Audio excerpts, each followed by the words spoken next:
Mesdames, Messieurs, bonjour. La séance du Conseil municipal est ouverte. Madame Maes va procéder à l'appel. Monsieur Jean-Paul Joseph. Présent. Madame Eck Jeanne. Monsieur Chauvet Jean-Pierre, représenté par Madame Denjarion. Madame Sarkissian Dalida, représentée par Madame M. Monsieur Rocheteau Philippe. Présent. Madame Denjarion Marlène.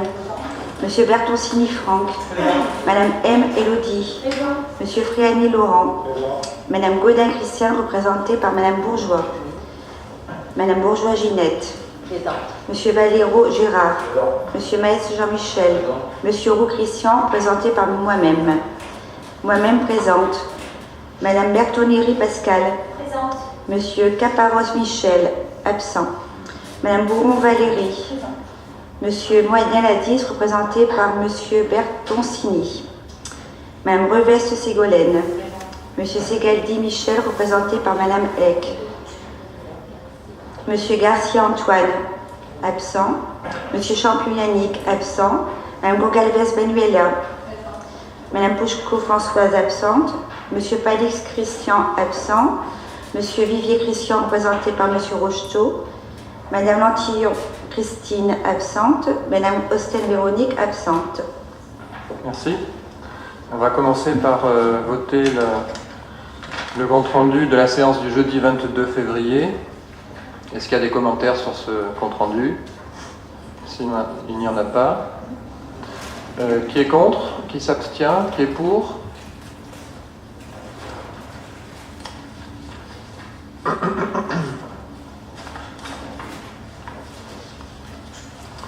Décision et contentieux. Donc il y a deux décisions qui concernent l'occupation du domaine public. Des fixations de redevances pour le trampoline et pour la maison Tolosan. Peut-être qu'on y reviendra en fin de conseil municipal. Et les contentieux, donc il y a 4 contentieux. Une requête introduite par un particulier qui demande l'annulation de la décision de non-opposition à une déclaration préalable. Une requête en référé de la commune de Bandol contre la SAS, la Vague du Sud-Est, qui occupe de manière illégale le domaine public. Une intervention volontaire de la commune dans l'instance engagée par le Grand Casino de Bandol contre l'État. Et une assignation d'un mutuelle fraternelle d'assurance dans le cadre de l'incendie du parking du 11 novembre, et donc ça a un rapport bien entendu avec les expertises. Voilà, donc si vous en êtes d'accord, on va commencer par la délibération numéro 1. Madame M. Oui, merci Monsieur le maire. Il s'agit d'approuver le règlement de police et d'usage du port, dont la dernière version date de la délibération du 23 janvier 2006, qui a été approuvée par le conseil municipal.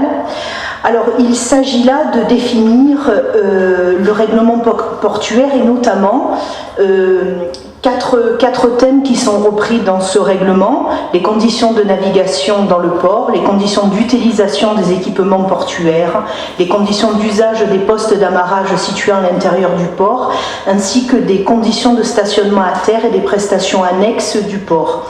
Alors, Monsieur le maire, vous m'épargnerez la lecture de ce règlement portuaire. Simplement, plusieurs choses.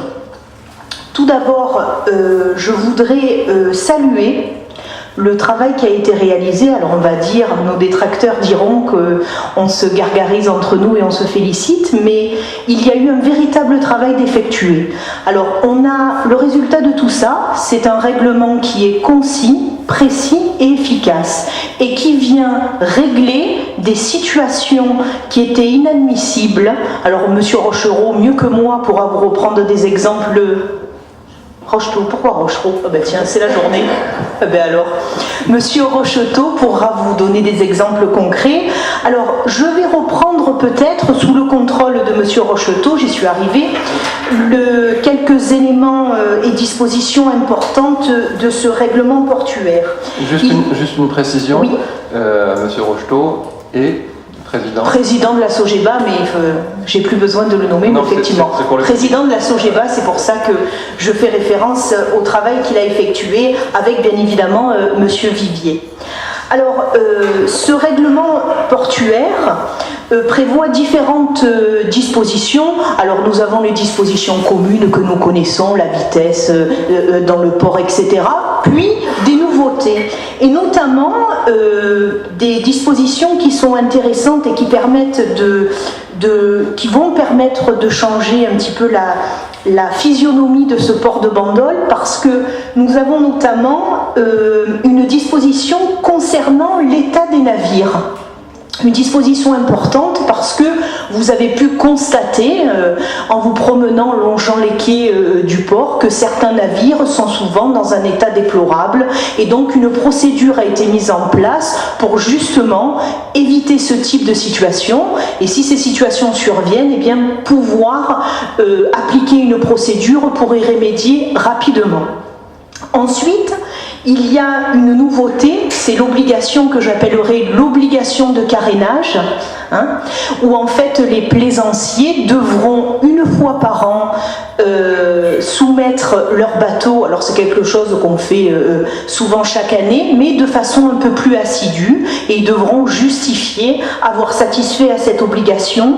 Nous avons aussi, parce que là encore c'est eu égard au bilan que nous avions fait lorsque nous avons pris nos fonctions, concernant le traitement des situations de succession, où vous avez, Monsieur Rocheteau, rallongé le délai de mémoire, qui est passé à 24 mois, qui était de combien avant? Non Alors là, il s'agit d'une mise en conformité légale. Il y avait une succession qui était possible, c'est-à-dire que les contrats étaient transférés aux héritiers lors du décès du titulaire du contrat. Donc on modifie cette disposition tout simplement parce qu'elle était illégale.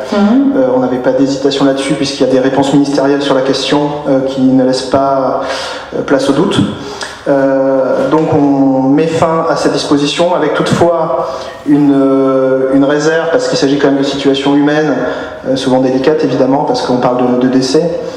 C'est souvent les enfants ou le conjoint survivant donc, qui a un peu le bateau sur les bras. Et donc on a mis une disposition qui permet de continuer le contrat durant 24 mois à compter du décès du titulaire. Mais il n'y a pas une succession ad vitam aeternam, donc un transfert du contrat de manière illimitée aux héritiers. Voilà. Oui, j'avais bien compris, je parlais du délai de 24 mois qui est souvent le délai nécessaire pour pouvoir régler à minima une succession. Voilà, c'est ça, on a estimé, d'ailleurs ça a été discuté avec lors du conseil portuaire. À l'origine on avait mis 6 mois, et puis on en a discuté donc en conseil portuaire, et finalement il a été choisi d'allonger cette durée pour la passer à 24 mois effectivement. Très bien.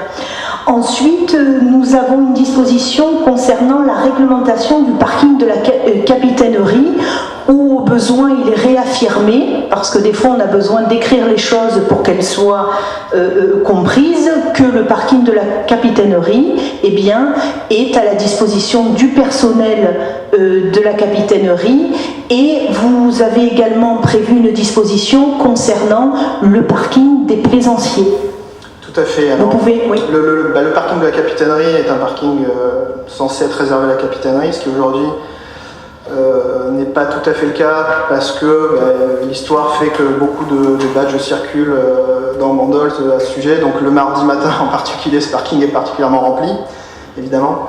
Donc l'idée c'est aussi que ce parking soit vraiment réservé au personnel qui parfois ne peut pas s'y garer. On a également le parking, ça fera l'objet d'une délibération après concernant le périmètre de la quasi-régie. Effectivement, la Sogeba va récupérer la gestion de ce parking qui en fait est réservé aux plaisanciers qui viennent faire caréner leur bateau. Et là aussi, il y a un peu de remise en ordre à faire, parce que ce parking n'est pas actuellement occupé que par des plaisanciers qui viennent faire caréner, ce qui évidemment fait qu'ils n'ont pas toujours une place. Donc là, on va essayer de faire en sorte que ce soit le cas. D'accord. Ensuite, je vois 3 autres dispositions à vous préciser. Vous réaffirmez les conditions d'usage des postes d'amarrage avec le caractère personnel et incessible. Alors, la possibilité de maintenir la copropriété du navire et non pas de la place au port. Ça, c'est très important, si vous voulez apporter quelques précisions. Oui, tout à fait. Bon, c'est une règle qui est assez classique, mais il est toujours bon de la rappeler, et je la rappelle toutes les semaines à des plaisanciers qui prennent rendez-vous. C'est qu'effectivement, la copropriété sur un navire ne pose pas de souci, dans la mesure où vous avez le droit d'être plusieurs à avoir des parts d'un bateau, ça ne pose aucun problème, avec toutefois la réserve que le contrat reste à une seule personne, donc qui est le titulaire du contrat, qui doit être majoritaire de ce bateau, donc c'est-à-dire le propriétaire officiel de ce bateau, sans possibilité donc pour les personnes qui seraient minoritaires d'avoir le contrat si jamais la personne qui était titulaire n'en voulait plus. La raison elle est simple, c'est que si vous acceptez que des copropriétaires minoritaires aient le contrat, vous court-circuitez toute la liste d'attente automatiquement. Il suffit demain d'acquérir un bateau à 49% et puis de venir en capitainerie, de demander à être régularisé. Vous avez un contrat en 2 mois, alors que les délais de liste d'attente à Bandol sont malheureusement longs. Alors, je voulais un peu revenir sur ce que vous disiez tout à l'heure concernant la lutte contre les bateaux ventous. C'est une des principales mesures de ce règlement. On a une vraie volonté de lutter contre cela. Donc on a mis effectivement différentes mesures pour s'armer, pour pouvoir faire sortir ces bateaux. Donc effectivement, vous disiez tout à l'heure, il y a l'obligation d'avoir des bateaux en état de naviguer. Donc on peut mettre différentes obligations derrière cette formule, notamment obligation d'avoir un moteur en état de fonctionnement. Ça paraît évident, mais ce n'est pas le cas de tous les bateaux. L'obligation de carénage annuel est également dans cet esprit-là. On ne va pas demander à tous les plaisanciers du port chaque année de nous prouver qu'ils ont caréné leur bateau. C'est une mesure qui vise vraiment à viser justement les bateaux qui posent problème. Et je pense que toutes les personnes qui connaissent un peu le port savent de quel bateau on parle. Ils sont quand même assez nombreux. Ce sont des bateaux qui malgré tout payent leur redevance, qui ont des contrats en bonne et due forme. Mais la difficulté c'est qu'ils ne sortent pas. On a beaucoup de gens, bandolés ou non, qui aimeraient avoir une place au port, et c'est un peu dommage d'avoir des bateaux qui ne sortent pas, des plaisanciers qui n'utilisent pas leur bateau. C'est aussi pour faire l'économie de la ville, on en parle souvent, c'est quelque chose qui nous tient à cœur. Donc l'idée, et puis c'est aussi l'aspect du port tout simplement, parce que c'est vrai que quand vous vous baladez sur les pannes et vous avez des bateaux qui visiblement sont plus sortis depuis 5-10 ans, c'est un peu dommage. Donc là on a une vraie volonté de lutter contre ça. Donc le règlement nous permet de résilier les contrats. Alors il y a aussi des obligations de sortie. Justement, on n'a pas encore parlé. Ça faisait partie des dispositions. Allez-y, si vous voulez l'évoquer. Donc il y a l'obligation de sortie, déclaration d'absence pour les bénéficiaires de postes annuels. Donc une obligation de sortie, c'est dans le même esprit, c'est-à-dire l'esprit c'est de dire si vous avez un bateau, a priori c'est pour sortir du port. Donc il y a une obligation de 5 sorties par an. Là encore, on ne va pas demander à tous les plaisanciers du port de nous prouver par A plus B qu'ils sont sortis 5 fois dans l'année. On va viser certains bateaux qui, à l'évidence, ne sont plus sortis depuis un certain nombre d'années. Alors toutes ces mesures ne vont pas tout régler, parce que malgré tout, quand vous avez des bateaux ventous, ce sont souvent des bateaux en mauvais état, donc des bateaux qui n'ont plus de valeur. Donc on est parfaitement conscient que résilier le contrat c'est bien, mais le bateau il va rester souvent sur le poste, c'est-à-dire que la personne ne voudra pas le sortir de l'eau tout simplement parce qu'elle ne saura pas où le mettre. Donc il y a des procédures qui existent pour récupérer notamment la propriété du bateau pour pouvoir le faire déconstruire. Donc ça c'est le cas un peu extrême parce qu'évidemment c'est la Sogeba qui va payer la déconstruction et qui va mettre en place une procédure qui dure en moyenne 6 mois. Et puis après ce sont des règles, le règlement le prévoit, ce sont des facturations qui doublent pour les bateaux qui ne sortent pas, ce sont différentes mesures contraignantes financièrement pour vraiment inciter les personnes qui ont des bateaux qui ne sortent pas, soit à ne plus avoir de contrat, soit à devenir de vrais plaisanciers. Voilà. Ensuite, nous avons 2 dernières dispositions. La clarification des attributions des emplacements saisonniers, ça c'est important, et annuels, avec la reprise de la procédure que vous avez mis en place il y a maintenant un petit moment sur le site. Oui, tout à fait. On a un peu changé la procédure pour la saison estivale. C'était auparavant envoyé par un système de mail, donc on est passé par un formulaire, ce qui nous permet déjà d'avoir moins de problèmes que par le passé, parce qu'un formulaire on l'ouvre à l'heure qu'on veut. Donc vous savez la procédure, les gens font leur demande le 1er décembre à 10h00, mais il se trouvait l'an dernier, on a été confronté à des cas où on avait des mails qui nous arrivaient à 9h59 et 59 secondes. Donc dans ces cas-là, qu'est-ce qu'on fait ? C'est un peu compliqué. Donc là au moins le formulaire il est fermé à 10h00, il ouvre, donc on sait qu'on n'a pas eu à gérer des demandes faites trop tôt. Déjà, ça a été une grosse avancée à ce niveau-là. Et puis l'autre nouveauté, je pense que vous alliez en parler, mais bon, je vais en parler du coup, c'est la commission d'attribution des postes. Donc tous les postes annuels au port de Bandol ainsi que les postes saisonniers sont attribués par une commission d'attribution qui est composée donc de représentants de la SOGEBA, donc le vice-président et moi-même, l'adjuvant au port et les 3 représentants des plaisanciers élus au conseil portuaire. Donc on a fait... alors cette commission n'avait jusqu'à présent pas de base légale, mais ça ne nous a pas empêché de la convoquer parce qu'on s'est dit que c'était quand même une bonne idée de faire les choses de manière transparente en avance. Donc on l'a déjà réunie, donc c'est cette commission qui a attribué les postes saisonniers pour l'été à venir. On l'avait également réunie pour attribuer une quinzaine de postes en contrat annuel. Voilà, donc les choses sont faites désormais de manière transparente. Il n'y aura aucun poste annuel attribué en dehors de cette commission. Voilà, l'idée c'est vraiment d'avoir quelque chose de transparent, de mettre tous les plaisanciers sur un même terrain d'égalité sur ces contrats-là. Je vois une dernière disposition et pas des moindres, c'est la reprise en main de la gestion de l'aire de carénage avec là aussi un process de rendez-vous mis en place pour bénéficier d'un carénage. Oui, tout à fait. Donc l'aire de carénage a vu il y a eu un gros travail de fait donc, par le nouveau maître de port, M. Adislas, qui a donc revu tout le process de réservation sur la zone de carénage. Donc on passe désormais par des bons de manutention. Donc les plaisanciers doivent présenter un bon de manutention au grutier pour être gruté. On donne désormais des rendez-vous par créneau horaire. Auparavant, il faut savoir que tout le monde était convoqué à la même heure. Donc c'est pas terrible parce que si vous pouviez être convoqué à 8h et puis vous étiez gruté à 11h30. Donc ça, en termes de qualité de service, c'est quand même, c'était pas optimal. Donc désormais, on donne des créneaux. Voilà, ça c'est l'objectif évidemment, c'est de faire en sorte que la zone de carénage améliore son service, fonctionne mieux. Vous savez que c'est un gros souci pour nous parce qu'aujourd'hui elle est déficitaire. Donc on espère à travers ces différentes mesures avoir une aire de carénage qui soit plus accueillante pour les plaisanciers, donc à terme plus rentable. Parfait. Est-ce qu'il y a des questions? Oui. Madame Goncalves. Merci. Je reviendrai sur la succession. Oui. Donc j'ai bien compris effectivement que c'était une mise en conformité. Alors sans parler des héritiers, que ça se transmet de génération en génération, mais si l'épouse elle-même, mettons, est navigatrice, donc elle ne peut pas. Non, Puis c'est pas tout à fait comme ça, Madame Goncalves, qu'il faut raisonner. En fait, tout dépendra déjà de la position du conjoint survivant.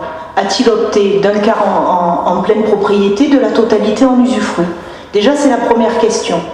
Ensuite, une fois qu'elle a opté, Monsieur Rocheteau, sur l'application du règlement. Le contrat, voilà, c'est les autorisations d'occupation du domaine public sont personnelles.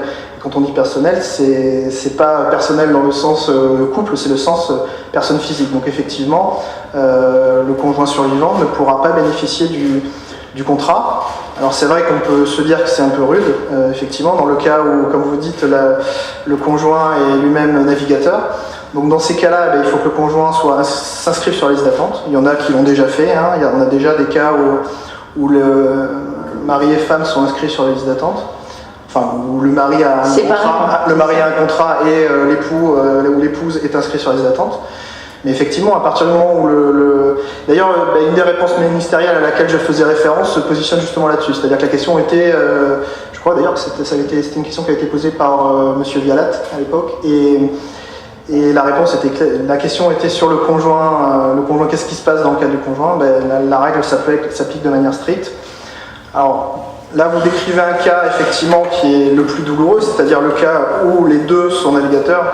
En pratique, ce qu'on constate, c'est que dans 90% des cas, c'est un seul des deux qui vraiment qui a vraiment la passion de la mer et qui sait vraiment manipuler le bateau, on va dire. Et cette disposition crée des bateaux ventouses en fait, cette disposition de transfert aux héritiers, parce que ce qui se passait souvent, c'est que le conjoint gardait le contrat, gardait le bateau, ne savait pas trop quoi en faire parce que ne se sentait pas de sortir seul, avaient moins l'envie aussi, parce que des fois ça peut rappeler des mauvais souvenirs, parce que voilà, ça fait référence à votre conjoint qui est décédé. Et donc on a une certaine partie de bateaux ventouses, qui sont des bateaux sur lesquels il y a eu des héritiers. Les héritiers ne s'en occupent plus, payent le contrat parce que souvent donc les conjoints gardent le contrat, ils se disent pour les enfants, le jour où ils voudront naviguer, ils auront un contrat, parce que sinon si on abonne le contrat à Bandol avec la liste d'attente de 30 ans, ce sera impossible.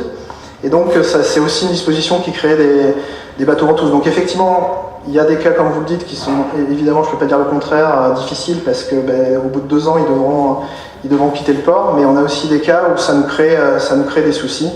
Et je vous passe tous les soucis qu'on a lorsqu'il y a des successions un petit peu compliquées, où on a beaucoup de mal à savoir qui était héritier, parce que quand vous avez plusieurs enfants, nous, il faut un contrat au nom d'une personne. Quand vous avez 5 enfants, une épouse, enfin voilà, c'est parfois très compliqué.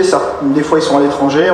On a des successions au port de Bandol qui durent depuis 10 ans, qui ne sont toujours pas réglées. Voilà. Donc, oui, mais sans parler des héritiers. Après, moi, je reste sur le conjoint ou la conjointe.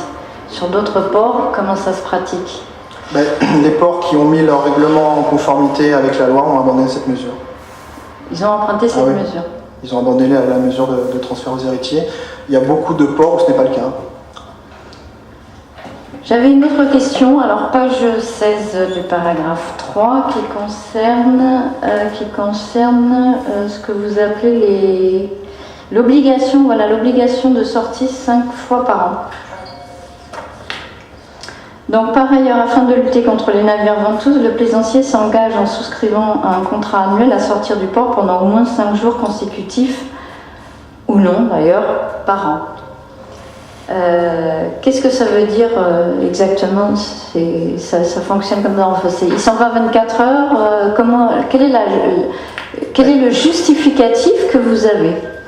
Alors, là aussi, il y a la théorie et la pratique. La théorie, c'est que chaque plaisancier est tenu d'informer la capitainerie quand il quitte le port et quand il rentre au port. En pratique... Ce qui se fait pas, c'est ça? En pratique, non, en pratique, ça ne se passe pas comme ça, évidemment. Comme je vous disais tout à l'heure, cette mesure, elle est destinée à créer un faisceau d'indices pour les plaisanciers qui ne sortent jamais, qui auront bien du mal à nous prouver qu'ils sont sortis. Pour prouver que vous êtes sortis, vous avez différents moyens. Vous pouvez déjà des bateaux qui ont des factures de carburant. Évidemment, quand vous ne sortez pas, vous ne consommez pas de carburant. Comme on disait, il faut bien comprendre qu'il y a plusieurs types de sorties. Vous avez des bateaux, les voiliers, les habitables de manière générale, qui peuvent sortir effectivement plusieurs jours consécutifs parce que vous pouvez dormir dessus. Et puis vous avez des bateaux non habitables qui, eux, vont faire des sorties d'une après-midi, d'une matinée. Et donc là, la distinction, c'est pour ça qu'on a bien mis 5 jours consécutifs ou non, c'est de dire une sortie, même si vous sortez 2 heures, c'est une sortie, effectivement. D'accord, mais le justificatif, c'est complètement aléatoire. Le justificatif, effectivement, est difficile à produire, mais encore une fois, cette mesure a pour objectif non pas de contraindre les plaisanciers qui sortent régulièrement et qui sont des plaisanciers, on va dire, actifs, mais elle vise vraiment les bateaux ventouses, encore une fois. Et puis surtout, madame, vous avez vu que la charge de la preuve pèse sur le plaisancier, ce qui fait qu'il pourra par tout moyen démontrer les 5 sorties. Par exemple, ça peut être une attestation. Mais l'obligation d'avertir la capitainerie lors des départ, c'est suffisant, non? Oui, tout à fait. Oui. Mais encore une fois, je vous le dis encore une fois, il y a la théorie et la pratique. La théorie, effectivement, c'est que les plaisanciers doivent s'annoncer en capitainerie quand ils rentrent dans le port et quand ils en sortent. Ça, c'est ce qui devrait se passer dans un monde idéal. C'est ce qui se passe ailleurs, hein? Non. Il n'y a aucun port qui va vous dire que chaque bateau qui rentre et qui sort du port s'annonce en capitainerie. Ça fait partie du règlement. Oui, mais vous savez, vous avez des règles qui sont... Ouais... Non, vous avez des règles, effectivement, on pourrait l'exiger, mais c'est inapplicable, en pratique, c'est inapplicable. Vous disiez tout à l'heure, viser certains bateaux, qu'est-ce que ça veut dire exactement? Ce sont les bateaux ventouses, donc si vous voulez, on ira sur le port ensemble, et puis je vous montrerai le type de bateau dont il s'agit. Ce sont des bateaux qui sont à l'abandon, manifestement, des bateaux qui, manifestement, ne peuvent pas sortir du port parce qu'ils sont dans un état tel que s'ils font 30 mètres, ils coulent. Voilà, ce sont ce type de bateaux. Ils sont très, très faciles à reconnaître visuellement. Il n'y a pas besoin de faire un audit particulier. Vous voyez, là encore ce matin, j'étais sur la Pensée. Il y a un bateau qui est dans un état, qui a une vitre cassée. Voilà. Donc ce sont ce type de bateaux qu'on va viser. Est-ce que ces règles s'appliquent à l'ensemble des bateaux amarrés? Oui. Les pointus, il n'y avait pas quelque chose un peu particulier pour les pointus? Alors il y a certains bateaux ont des conventions spéciales.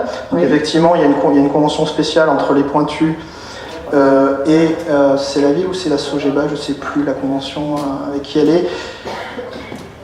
Oui, ça doit être avec la Sogeba, donc qui leur donne certains avantages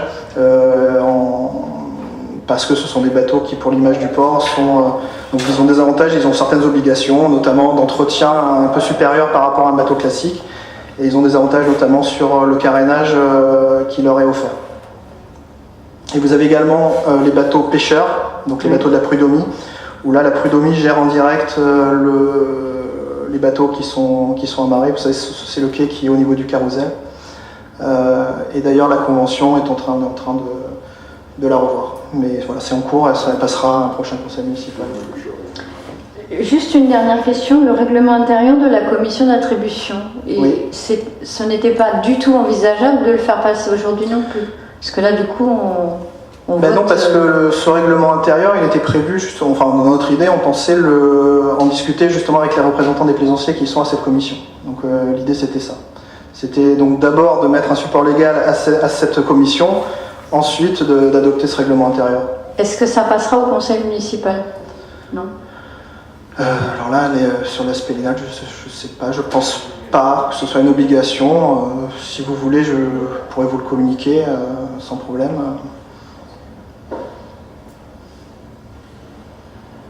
Mais bon, ce règlement ne sera pas un secret, on pourra le communiquer. Je pense qu'on le mettra même sur le site du port. Très bien, merci. Y a-t-il d'autres questions? Bien. Je dirais simplement que je suis très, très satisfait que vous ayez avancé de cette manière-là. On parlait d'exemples tout à l'heure. Un exemple que j'ai vécu directement, puisque je vois des bandolets à ma permanence tous les mardis matins. Ça concerne les emplacements saisonniers. Donc ce qu'il faut savoir, c'est qu'il y a à peu près 4 fois plus de demandes que de places, en gros. Oui, on a eu 280 demandes cette saison pour 110 postes attribués, donc c'est un peu plus de 3 fois. Ouais. 3 fois. Et les gens viennent, ils sont d'abord passés par la capitainerie, ils ont vu le PDG de la Sogeba, souvent le maître de port principal, ils ne sont pas satisfaits de la réponse parce que ils me disent ça fait 15 ans que je viens à Bandol et chaque année j'ai une place. Sauf que là, la procédure est transparente et claire et équitable, ce qui fait qu'on suit exactement l'ordre de la liste d'attente, donc l'ordre d'arrivée. Et effectivement, je suis obligé de faire exactement la même réponse qu'il aurait faite à la Sogeba, c'est-à-dire que on respecte la liste d'attente. Ça vous paraît peut-être être une évidence, ça ne l'est pas. La preuve, c'est que assez souvent, ces personnes-là partent assez en colère. Bon, il y en a quand même de moins en moins parce que je pense que les gens commencent à savoir qu'il n'y aura pas de traitement différent, que ce soit par le PDG de la Sogeba ou par moi-même, bien évidemment. Voilà, donc merci pour ce travail qui a été fait avec l'aide aussi d'un cabinet d'avocats, de manière à ce qu'on soit béton sur tout ce qui est juridique. Voilà ce que je voulais ajouter. On va passer au vote. Qui est contre? Qui s'abstient? Qui est pour? Délibération numéro 2, Madame M.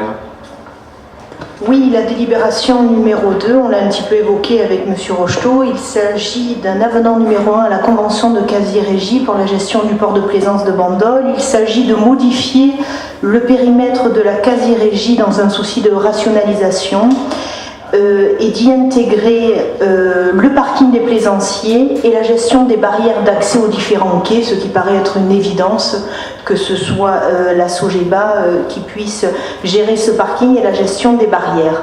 Alors, je ne vais pas vous faire lecture de l'avenant numéro 1. Vous verrez simplement que c'est l'article le plus important, objet de l'avenant, périmètre de la concession. Vous avez en page 4 le rajout du parking des plaisanciers, les barrières d'accès au quai, ainsi que les nouveaux ouvrages qui pourraient ultérieurement y être inclus si la collectivité en dispose ainsi. C'est pour éviter d'avoir à chaque fois à faire un avenant pour modifier le périmètre. Y a-t-il des questions? Qui est contre? Qui s'abstient? Qui est pour? Délibération numéro 3, Madame M.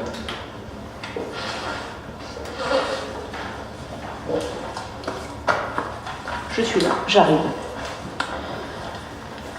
Alors, ce sont des dispositions toujours dans un souci de rationaliser. Alors, on n'y pense pas forcément à chaque fois, mais aujourd'hui, c'est vrai que c'est un souci de plus en plus important. C'est aussi un souci du législateur, cette volonté de mutualiser les différentes compétences et les différents services. Cette délibération, c'est la convention de groupement de commandes entre la commune de Bandol et la Sogeba, spécifiquement pour la passation d'un marché unique en vue de la mise en place d'un système de gestion des barrières d'accès au quai, au parking des pêcheurs, du marché et des plaisanciers, dans un souci de meilleure gestion et aussi dans un souci d'économie budgétaire. Monsieur le maire, je ne vais pas lire la convention. Monsieur Rocheteau, si vous voulez préciser quelque chose. Oui, l'esprit, c'est effectivement d'avoir donc évidemment des conditions tarifaires plus avantageuses, mais surtout d'avoir un matériel identique, quelles que soient les barrières, parce que la difficulté qu'on avait, c'est qu'on souhaitait avoir un système particulier qui permet d'ouvrir les barrières par un numéro de téléphone pour éviter d'avoir des badges qui circulent, on va dire. Qui se démultiplient. Voilà, c'est ça. Et donc l'idée, c'était d'avoir un système unique pour que ça puisse fonctionner de manière plus efficace. Et donc le seul moyen pour avoir un prestataire unique sur ce matériel, c'était de passer aussi un marché unique. Voilà, donc l'idée, c'est d'équiper toutes les barrières du port, les barrières également de la capitainerie et le portail d'accès de la zone de carénage du même matériel. Voilà. Merci. Je rajouterai une question. Je rajouterai là aussi à titre d'exemple. On l'a rappelé tout à l'heure, ça fait partie des règlements qui permettent de mettre fin à des pratiques qui sont excessivement désagréables pour tout le monde. Les parkings sont occupés par des gens qui n'y ont pas droit, parce que soit il y a une distribution de badges, soit des gens qui avaient droit à un badge et qui n'y ont plus droit s'en servent toujours. En ce qui me concerne, quand j'ai pris pendant quelques semaines la présidence et la direction générale de la Sogeba, j'ai pris un badge et le jour où ça s'est arrêté, j'ai rendu le badge. Mais c'est pas ce que font la plupart des gens, ce qui fait que ce système va permettre beaucoup plus d'équité. Voilà, c'était juste une petite remarque. Donc on va passer au vote. Qui est contre? Qui s'abstient? Qui est pour? Délibération numéro 4, Madame M. Oui, il s'agit d'approuver le règlement intérieur de la commission d'appel d'offres permanente, la CAO, et de la commission de délégation de services publics permanents, la CDSP. Nous avons une réglementation, une ordonnance du 23 juillet 2015 qui s'appuie désormais, s'agissant de l'organisation de l'activité de ces commissions, sur le Code général des collectivités territoriales, et les dispositions qui régissaient jusque-là le fonctionnement de ces commissions, qui étaient antérieurement dans le Code des marchés, n'a pas été repris. Donc pour garantir une certaine sécurité juridique, nous avons décidé d'adopter un règlement intérieur de fonctionnement de ces commissions. Alors je parle sous le contrôle de Madame Moreto, même si elle n'est pas là. Madame Hueton également, bien évidemment. Alors, si je comprends bien, la commission d'attribution, la commission d'appel d'offres, c'est celle qui choisit, et la commission de délégation de services publics, c'est elle qui va ouvrir les plis, dresser la liste des candidats. Vous me dites non. Alors, dites-moi. C'est les mêmes. Oui. Les deux commissions, elles ouvrent, elles dressent la liste des candidats et elles attribuent. La CAO, c'est pour les marchés publics. D'accord. Et la CDSP, c'est pour les délégations de services publics. Donc c'est les deux contrats différents. D'accord, elles ont les mêmes pouvoirs. Voilà. Donc vous verrez dans le règlement intérieur de la commission, vous avez les règles de présidence, de composition, de membres à voix consultative et les différentes compétences qui sont reprises dans les tableaux, page 3. Voilà, s'il y a des questions. Pas de questions. Donc qui est contre? Qui s'abstient? Qui est pour? C'est fini. Alors, délibération numéro 5, comité de quartier, modification des modalités d'organisation. Simplement, donc on avait voté cette délibération le 22 juin 2017. Le changement qui est proposé, c'est un changement qui est pratique. Les comités de quartier sont présidés par le maire, mais le fonctionnement est délégué à un coordonnateur, et le coordonnateur constitue un bureau, jusqu'à présent donc, qui était composé de 4 membres avec le coordonnateur et 3 adjoints, et sachant qu'il y a 4 comités de quartier, c'est plus logique qu'il y ait 5 membres, comprenant le coordonnateur et 4 adjoints, et donc il y a une modification de la délibération. Sur la deuxième page, c'est bien 5 membres, comprenant le coordonnateur et 4 adjoints. Pas de questions? Qui est contre? Qui s'abstient? Qui est pour? Délibération numéro 6, modification de la composition pour la durée du mandat. Il s'agit simplement de remplacer au poste de coordonnateur M. Laurent Philippe,